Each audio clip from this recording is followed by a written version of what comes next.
Hi FlossTube, this is Kathy, the Kentucky Woman Stitcher, and I am back for video number 12.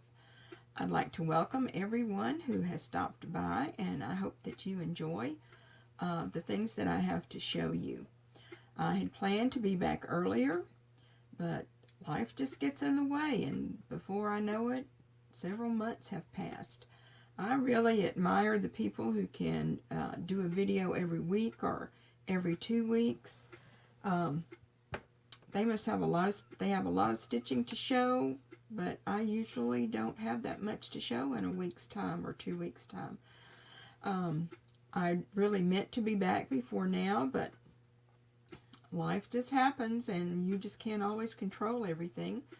I had an early case of the flu in September, so that put me down for 2 weeks, and then just all kinds of doctor's appointments. I always do all my annual checkups and things in the fall, and so that's taken up a lot of time, and so I just have not had time to prepare my things and to do a video. But I do have several finishes I want to show you, some FFOs and some things I finished stitching, and I've got a couple of whips I want to share with you, and just want to visit with you for a little while. So let's go ahead and get started, and I've got my first piece that I want to show you. This is a study in red, and this was a class I took at Needlework Galleria. It was taught by Sue Hillis. This is a Sue Hillis design, and it was a very detailed stitch. It wasn't really very big, but it took me a long time to stitch it, and I was right up to the day before we left to get this finished. So it was quite a task to do all this.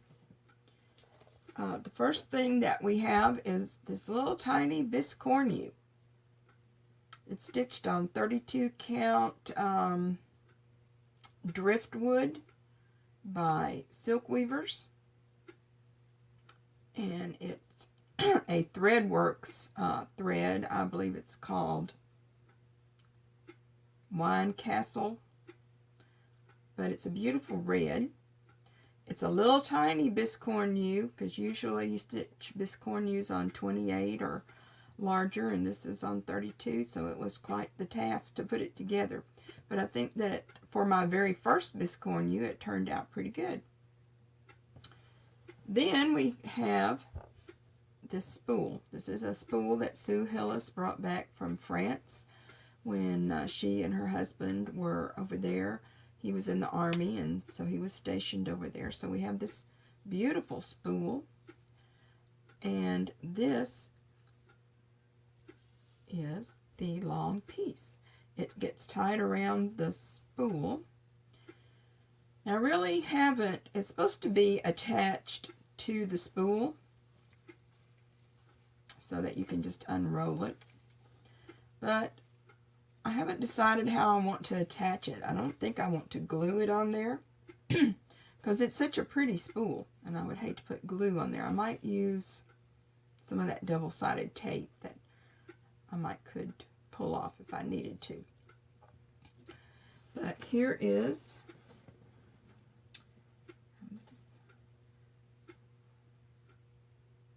several vintage buttons.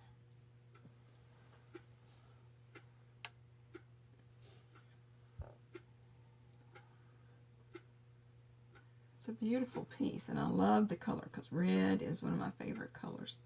And then here's the ribbon that you just tie around the spool. So Hillis is a great teacher, so I enjoyed the class. But this was strictly, it is strictly for teaching purposes right now. I don't know if she plans on releasing it at market in the spring, or whether she's going to keep it as a teaching piece for a while. But that was one of the classes that I took at Needlework Galleria. Now I've got some fall finishes I've been working on. This one is from the Prairie Schooler, A Prairie Year, and I did the October pumpkin. And here it is. It's stitched on 32 count murmur linen by Picture This Plus. And I did use the sulky threads on it, so I did my own color conversion, but it looks pretty similar to the picture. And then I just made it into a pillow, made a little yo-yo, and put a button on here. Simple finish, but I really like it. I think it turned out nice. The fabric is just fall leaves on a cream background. The next one is Hands-On Design, Harvest Chalk Full, and I did the little pillow. Except that I didn't do it on black. I haven't gotten the nerve to stitch on black yet, so I had this little piece of cocoa linen that was in my stash, and so I thought, well, that will probably work, and I think it did okay on there. I did use the call for colors, and I just made another little tuck pillow. I put some gold rickrack across here, and the fabric is just a fall swirly. This is kind of metallic. These little swirls are metallic, and then there's some splotches of kind of rust color.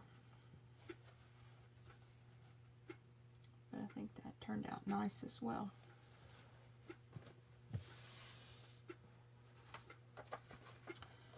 The next one is called Pumpkin Potpourri by Scissortail Designs, and I stitched the little pillow here, the pin pillow.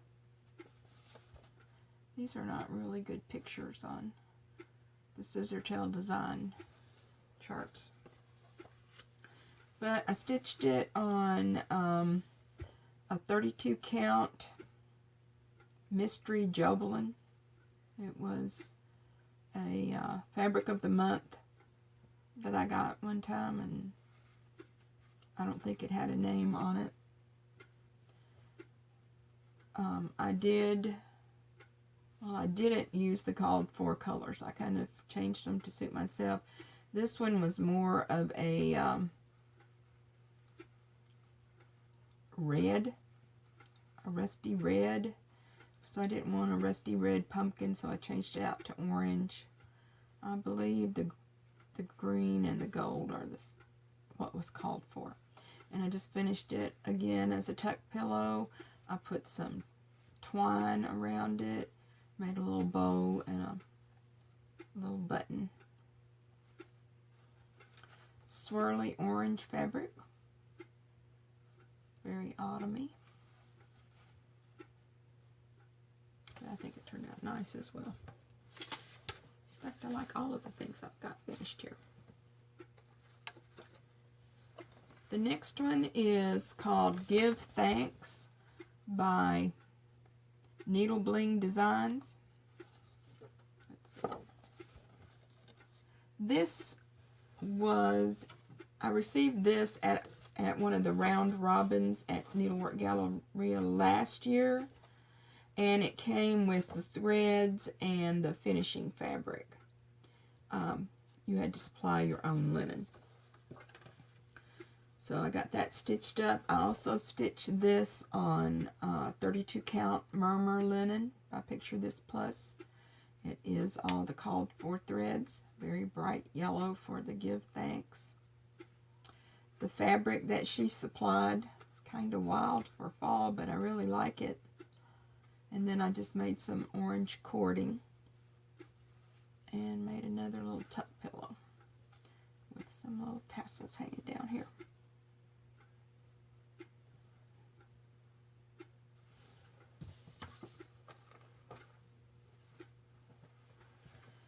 The next one is by Bent Creek, November Twirls.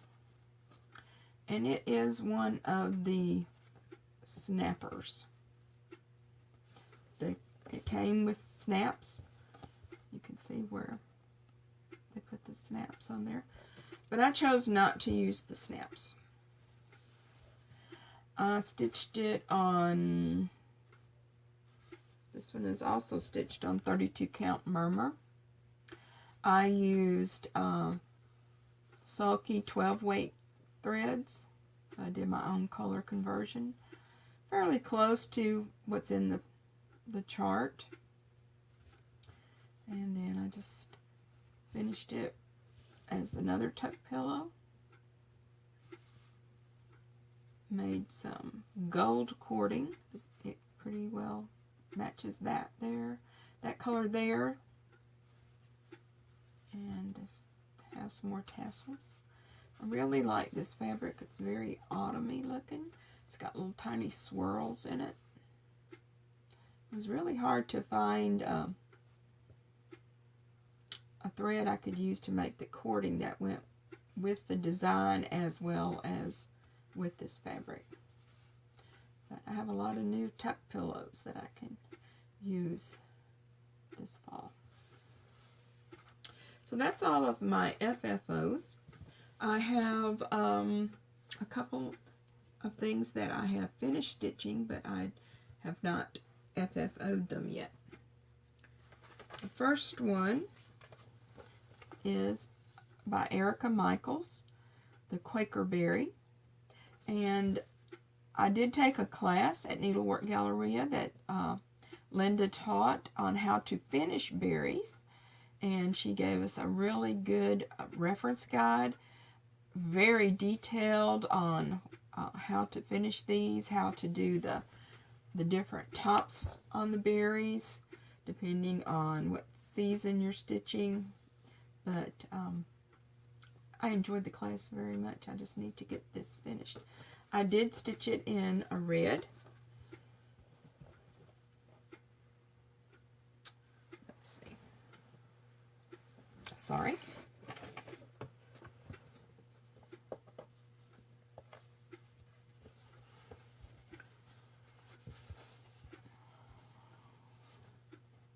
I love red.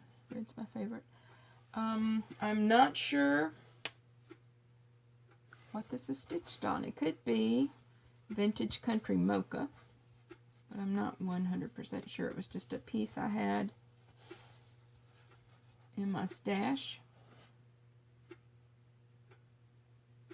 But I think it turned out nice. I'm going to enjoy this when it's finished.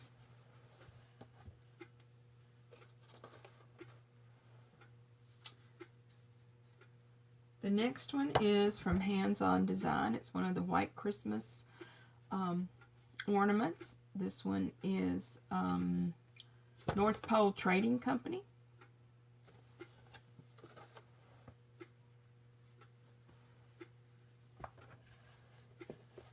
This is stitched on 32 count Patriots Brew by R&R Reproductions. I also used the sulky threads on this one. I did some changes on this particular pattern. I added some red berries here in the wreath. I made a black and white scarf instead of the brown and cream one that she had. And then the background for the sign, I used the teal for the background, and in the chart it's gray. But I really like this little black and white scarf. I think that turned out nice. So those are my two that I have finished stitching, and now need to FFO them. I have a couple of whips. I have another Hands On Design White Christmas. This one is Deer Tier. And it is also stitched on the 32 count Patriots Brew with the sulky threads. I tried to match these threads pretty close to what she called for. The only thing I did change was the yellow for the candles. The I think it was Queen Bee that she had, and it's a really bright yellow, and I didn't want something that bright, so I changed it to a softer yellow. But I'll be excited to get this one finished to see how it's going to turn out. As usual, my lighting is not that good. I don't know if you can tell the colors or not. There's little teal roofs on the 3 little houses. But I'm enjoying stitching those. The next whip I'm working on is by Plum Street Samplers, and this is George Decorates for Martha. Now this is an exclusive kit from Dying to Stitch and the Kindred Stitchers Club. So I'm sure this will eventually be released to the public, but right now it was only for those people who were in the club. Big house. Very cute. This is stitched on 36 count Colonial Brown. And it has Classic Color Works and Weeks Dye Works and a couple of DMCs. But I have this big house stitched. It took a lot of time to do that house. The only thing I changed about this was I backstitched around the windows, because the window color is almost the same as the house color, and they weren't showing up, so I did a backstitch.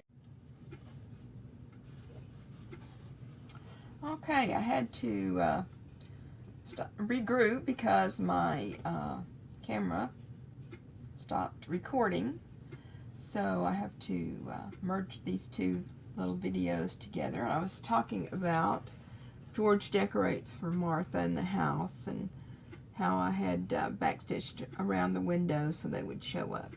But this is going to be a beautiful piece when it's finished, and I'm excited to get it done. I don't know if I'll stitch on it anymore this year because I decided I needed to get in the Christmas spirit and stitch some ornaments and things like that. So as you saw, I've already started working on some of those.